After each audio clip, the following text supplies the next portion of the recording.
네덜란드 출신의 시계 수리공인 코리 텐붐이란 여성이 있었습니다. 이 여성의 가족들은 세계 2차 대전 중에 유대인들을 살려주는, 유대인들을 숨겨주는 일을 하였습니다. 그러던 중에 독일군에게 발각되어서 수용소에 온 가족이 잡히게 되었습니다. 그 수용소에서 이 코리의 아버지는 죽음을 맞이하고 그의 언니마저 병으로 죽게 됩니다. 언니가 살았을 때에 언니와 코리는 이런 말을 하였습니다. 우리보다 더 고통받는 자들을 위해 기도하자. 하나님은 여전히 선하시다. 이렇게 말하며 내가 왜 고난을 당하는가가 아니라 이 고난 속에서 하나님이 나에게 원하시는 것은 무엇인가에 집중하며 그 수용소에서의 시간을 보냈다고 합니다. 언니가 죽은 후에도 코리는 동료 여성들에게 복음을 전하고 함께 기도하는 일을 계속하였습니다. 전쟁이 끝나 수용소에서 나온 이 코리 텐붐 여사는 평생도록 용서와 화해의 메시지를 전하는 복음 전도자로서의 삶을 살게 되었습니다. 코리 여사는 이런 말을 한 적이 있습니다. 지하실 같은 수용소에서도 하나님은 내 빛이셨습니다. 그리고 나는 그 빛을 다른 사람들에게 전해야 했습니다. 그것이 내 사명이었습니다.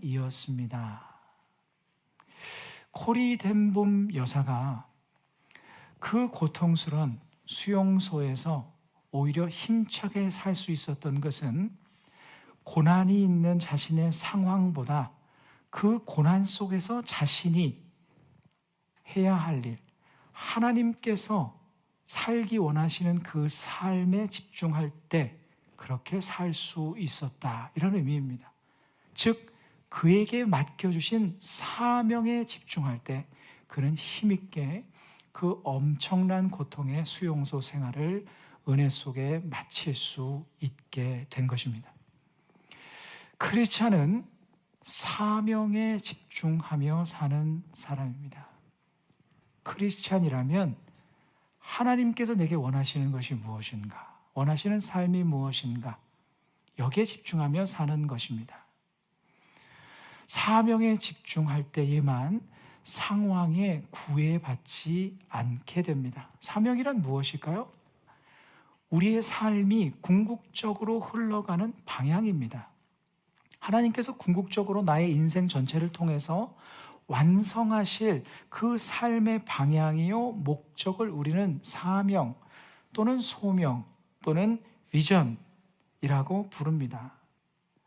십자가의 은혜로 구원받은 모든 하나님의 자녀들은 다 사명이 있는 크리스찬입니다. 하나님께서는 우리 한 명 한 명을 통해 이루실 사명의 완성을 위해 지금도 우리를 그 방향으로 인도하고 계십니다. 그렇다면 우리가 살아가고 있는 이 삶의 순간순간들은 어떻게 해석해야 됩니까? 그 사명이라는 궁극적인 방향을 향해 나아가는 준비 단계요, 디딤돌들이요, 사명의 순간순간들인 것이죠. 내가 걸어가는 삶의 순간순간들은 사명을 완성하는 한 부분 한 부분이 됩니다.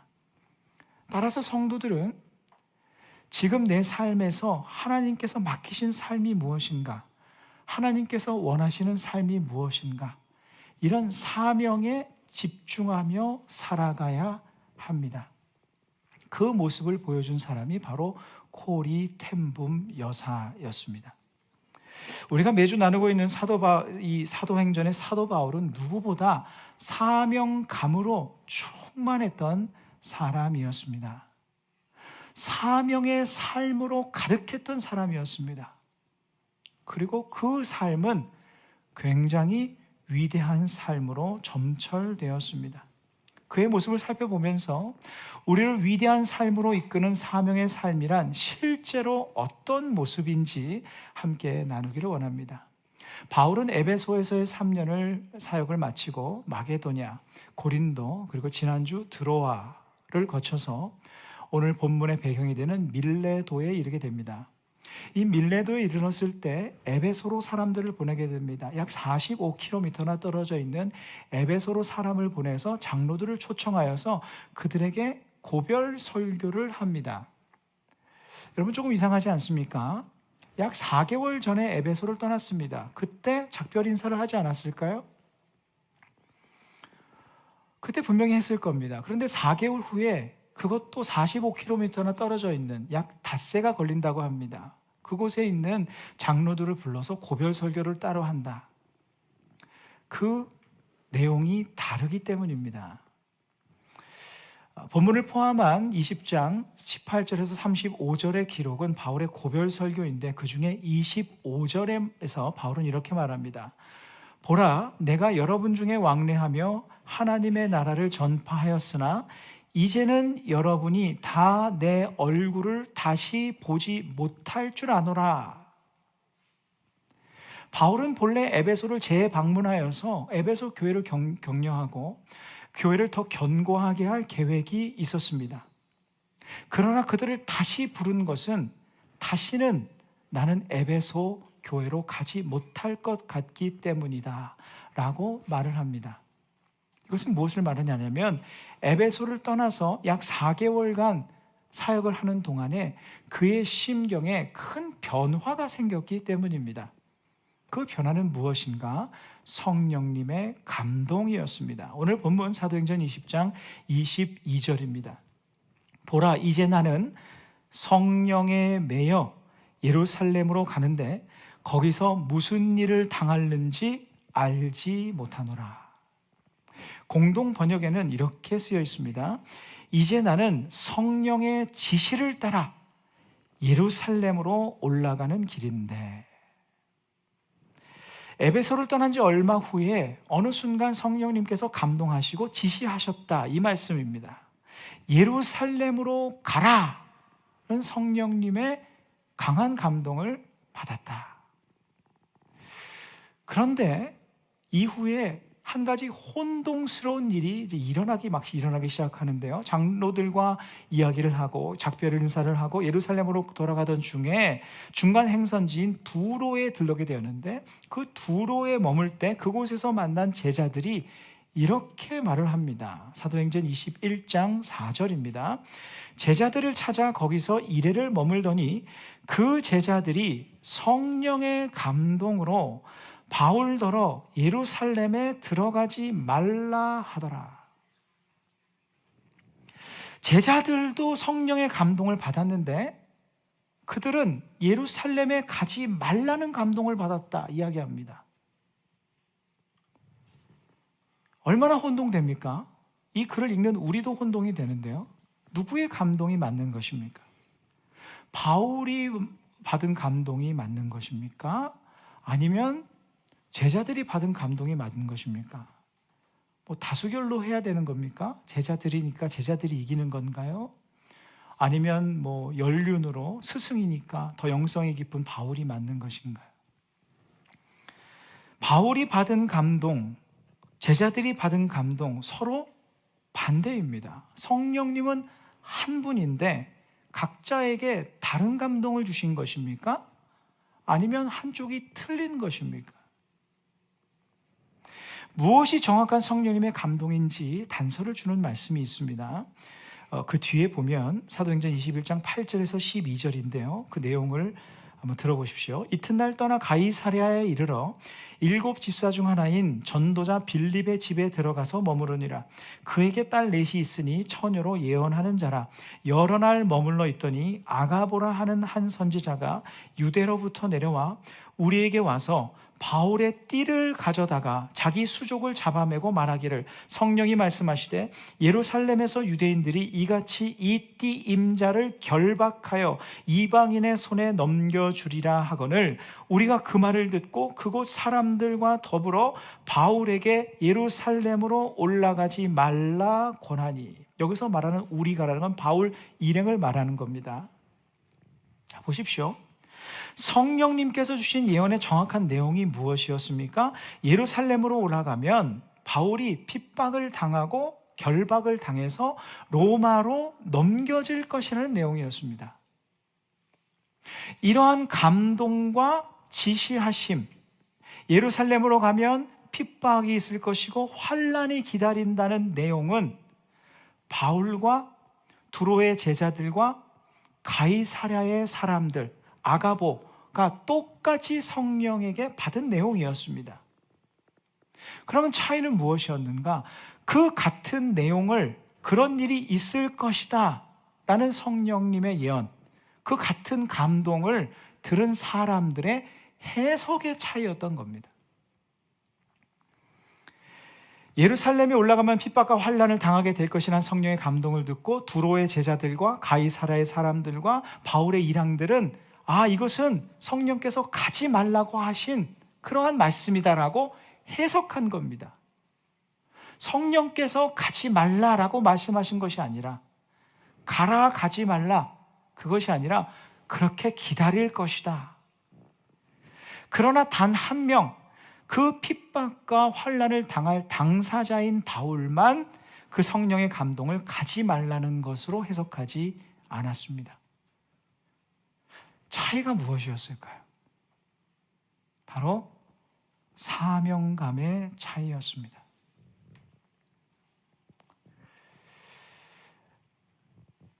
사도행전 오늘 본문 22절, 23절입니다. 바울이 받은 성령의 감동도 똑같습니다. 보라, 이제 나는 성령에 매여 예루살렘으로 가는데 거기서 무슨 일을 당하는지 알지 못하노라. 오직 성령이 각 성에서 내게 증언하여 결박과 환난이 나를 기다린다 하시나. 여기까지 받은 내용은 똑같습니다. 그 다음에서 차이가 나는 것이죠. 24절입니다. 우리 함께 읽으시겠습니다. 내가 달려갈 길과 주 예수께 받은 사명 곧 하나님의 은혜의 복음을 증언하는 일을 마치려 하면은 나의 생명조차 조금도 귀한 것으로 여기지 아니하노라. 아멘. 사명감에서 차이가 났습니다. 바울이 보여준 그럼 사명감은 무엇입니까? 거대한 꿈과 비전을 향한 것이 아니었습니다. 거창한 것이 아니었습니다. 바울에게 있는 사명감이란 어떤 것인가? 하나님께서 막으시는 상황만 아니라면 나는 하나님께서 보내신 삶의 자리를 향해 어떤 상황에서든 나아간다. 이게 바울의 사명감이었습니다. 왜냐하면 바울은 내게 허락하신 삶의 자리에서 하나님의 뜻을 구하며 하루하루 살다 보면 그 하루하루가 모여서 결국 자신을 향해 예비된 궁극적인 사명의 방향으로 자신을 인도할 것을 믿었기 때문입니다. 또한 바울은 자신의 생명이 세상의 핍박과 환난에 의해서 빼앗겨질 것이 아니라 자신의 생명은 오직 하나님께 달려있다는 것을 믿었기 때문입니다. 어려움과 고난에 망할 사람이 아니라 그 모든 상황을 통해 반드시 합력하여 선을 이루사 자신을 향한 하나님의 사명을 하나님께서 반드시 이루실 것을 믿었기 때문입니다. 그리고도 앞으로도 보게 되겠지만 이 결단을 통해서 예루살렘을 향한 바울은 결박됩니다. 그리고 로마로 호송되게 되는데 많은 학자들과 역사들의 증언과 연구에 의하면 이 바울이 행했던 그 예루살렘 행 그리고 로마행 그 모든 과정들을 통해서 바울이 나중에 로마를 복음화하는데 가장 중요한 기초석을 결정적인 역할을 하게 되었다라고 해석하고 있습니다. 바울은 삶의 모든 상황은 하나님께 맡기고 사명에 집중했던 사람입니다. 자신의 모든 삶은 궁극적인 자신의 비전을 향함을 믿고 현재 삶이 사명의 한 부분임을 믿으며 자신을 통해 사명을 완성하실 분은 결국 하나님이심을 믿고 하나님께 모든 자신의 인생을 맡기며 살았습니다. 그런데 여기서 우리는 바울의 사명의 삶을 보다 실제적으로 살펴볼 필요가 있습니다. 왜냐하면 많은 분들은요, 너무 추상적으로 생각합니다. 사명의 삶을 사는 것, 사명을 향해 나아가는 것. 우리에게 주어진 궁극적인 사명이 반드시 있습니다. 그리고 이 순간은 사명의 완성을 위한 과정이고 사명의 부분임을 믿습니다. 그럼 질문합니다. 그래서 실제로 우리는 어떻게 살란 말입니까? 사명을 향해 가니까 아무것도 하지 않아도 되는가? 나는 사명의 삶을 산다고 하였는데 사명의 한 부분임을 알고 우리 소중히 여기는데 실제로 우리는 이 삶 속에서 어떻게 사명의 삶을 살아야 한다는 말씀입니까? 근데 잘 살펴보면요, 바울이 살았던 사명의 삶과 우리가 살아야 할 사명의 삶은 전혀 다르지 않습니다. 똑같습니다. 왜 그런지 한번 보십시오. 먼저 바울의 사명을 기록한 본문 24절 다시 읽습니다. 내가 달려갈 길과 주 예수께 받은 사명 곧 하나님의 은혜의 복음을 증언하는 일을 마치려 하면은 나의 생명조차 조금도 귀한 것으로 여기지 아니하노라. 하나님의 은혜의 복음을 증언하는 일이 바울의 사명이었습니다. 그러면 하나님의 은혜의 복음은 무엇입니까? 바울이 이것을 증언하는 일에 생명을 걸었다라고 말을 하는데 하나님의 은혜의 복음은 구체적으로 무엇입니까? 이걸 구체적으로 바울이 또 이야기합니다. 그 앞절에 보면 21절에 보면 유대인과 헬라인들에게 하나님께 대한 회개와 우리 주 예수 그리스도께 대한 믿음을 증언한 것이라. 하나님의 은혜의 복음을 증언하는 일에 생명을 아끼지 않노라. 무엇을 증언했다? 하나님께 대한 회개와 우리 주 예수 그리스도께 대한 믿음을 증언했다. 즉 바울이 증언한 하나님의 은혜의 복음이란 하나님께 대한 회개와 우리 주 예수 그리스도께 대한 믿음, 쉽게 말하면 회개와 믿음입니다. 풀어서 이야기하면 회개, 십자가의 은혜로 회개하고 구원받은 하나님의 자녀가 되어서 믿음, 주님을 향한 믿음의 능력으로 살아가는 자가 되는 것, 이것이 바울이 전한 복음의 핵심 내용이었습니다. 회개하고 하나님을 믿고 예수 그리스도를 믿어 회개하고 하나님의 자녀가 되어서 하나님의 자녀답게 이 세상을 믿음의 능력으로 승리하며 사는 삶, 그것이 바울이 전한 복음의 내용, 핵심이었습니다. 그런데 바울은 이것을 말로만 전하지 않았습니다. 에베소 장로들에게 이렇게 말합니다. 오늘 본문 18절 19절입니다. 아시아에 들어온 첫날부터 지금까지 내가 항상 여러분 가운데서 어떻게 행하였는지를 여러분도 아는 바니 곧 모든 겸손과 눈물이며 유대인의 간계로 말미암아 당한 시험을 참고 주를 섬긴 것과, 즉 자신이 에베소에 있는 동안 복음을 말로만 전한 것이 아니라 그 온갖 역경 속에서의 자신의 믿음을 지키는 삶을 보임으로써 복음을 증거했다, 이런 뜻입니다. 어떻게 말입니까? 눈물로, 시험을 참고 주님을 섬기며 말입니다.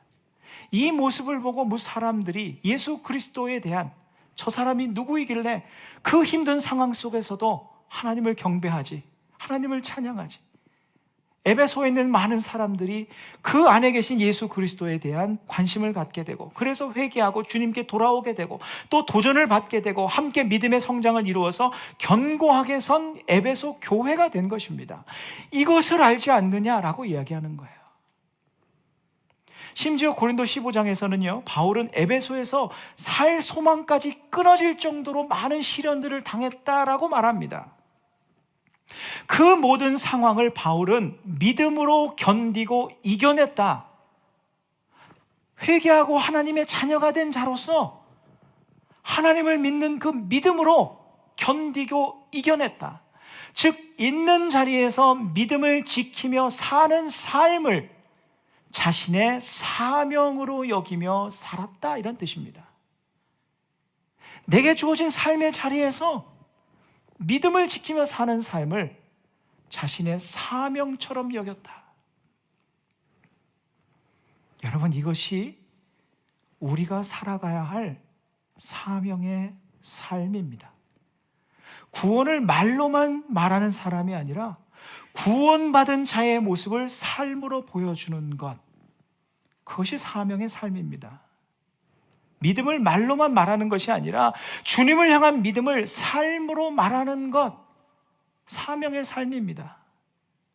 어렵고 힘든 삶 속에서 눈물로 겸손으로 시험을 참으며 주를 섬기며 삶의 자리를 지키는 것, 모두 사명의 삶입니다.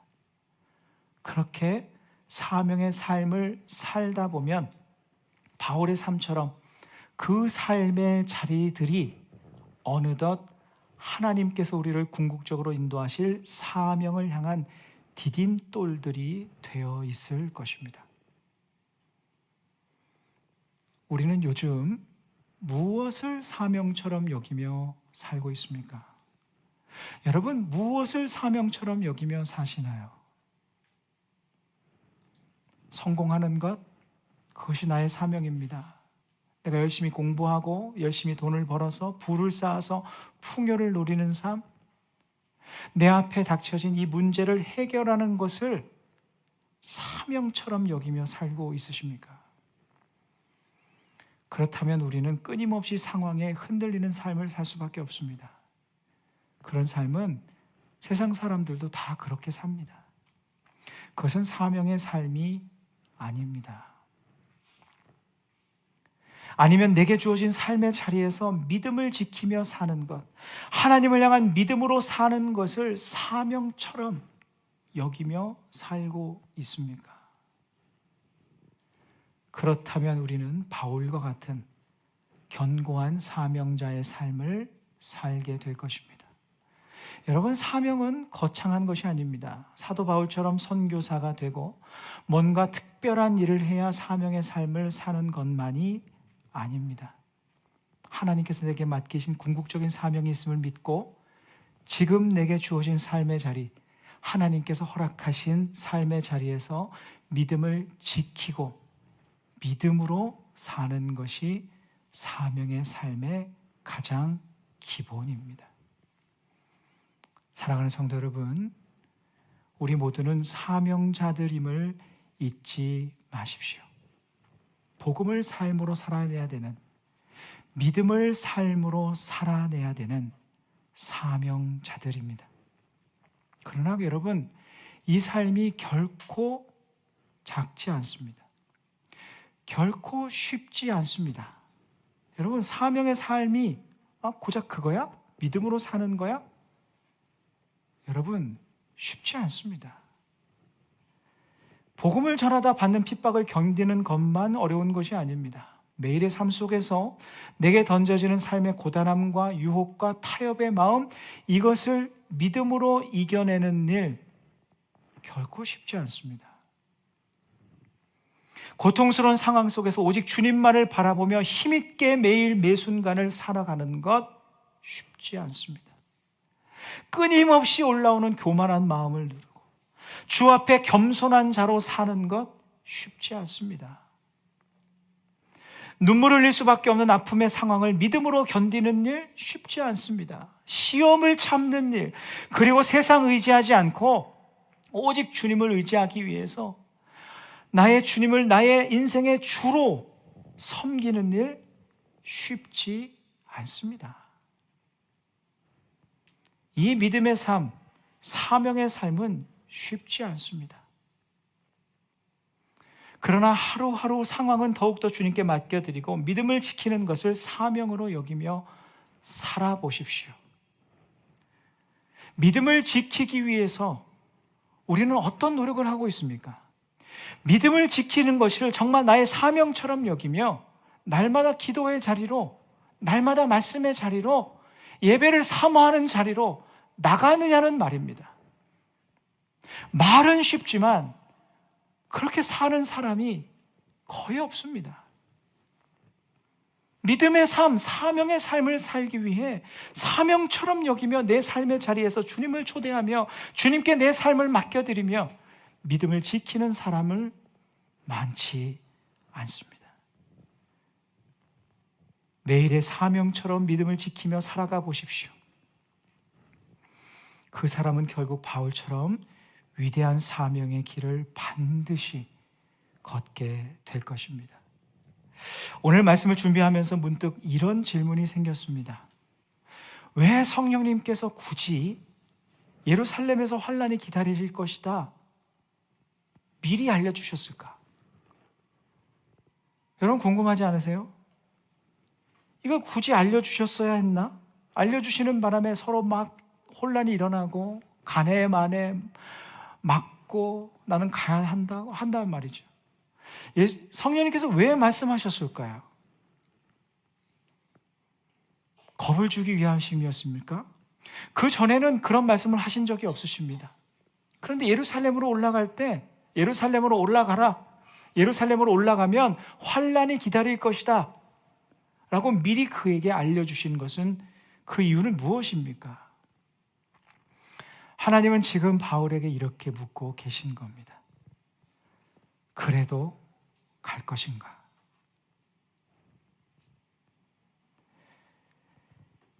환란이 기다려도 갈 것인가? 이 질문에 바울은 본문의 모습을 통해 이렇게 응답했습니다. 네, 주님, 그래도 갈 것입니다. 주님께서 내게 허락하신 삶의 자리, 사명의 자리 지킬 것입니다. 그 바울 안에 계신 예수님은 어떤 분이십니까? 빌립보서 2장 6절에서 8절까지의 말씀입니다. 그는 근본 하나님의 본체시나 하나님과 동등됨을 취할 것으로 여기지 아니하시고 오히려 자기를 비워 종의 형체를 가지사 사람들과 같이 되셨고 사람의 모양으로 나타나사 자기를 낮추시고 죽기까지 복종하셨으니 곧 십자가에 죽으심이라. 예수님께서 우리를 살리시려고 이 땅에 내려오려고 하실 때 그분의 눈에 십자가가 미리 보이지 않았겠습니까? 그분의 눈에 자신을 조롱하고 수치를 주는, 자신을 떠나고 배신할 제자들의 모습이 보이지 않았겠습니까? 그분의 눈에 로마 군인들에게 무참하게 매맞는 자신의 모습이 미리 보이지 않으셨겠습니까?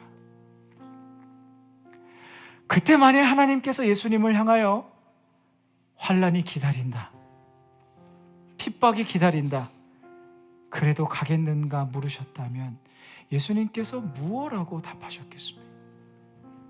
그래도 갈 것입니다. 저들을 살리기 위해서 십자가가 필요하면 질 것이고 매를 맞아야 한다면 맞을 것이고 그래서 저들을 구할 수만 있다면 저는 갈 것입니다. 이렇게 말씀하지 않으셨겠습니까? 우리가 지금 누리고 있는 하나님 자녀로서의 삶은 이 예수님께서 그 모진 고통과 죽음의 대가를 치르고 얻은 소중한 삶입니다.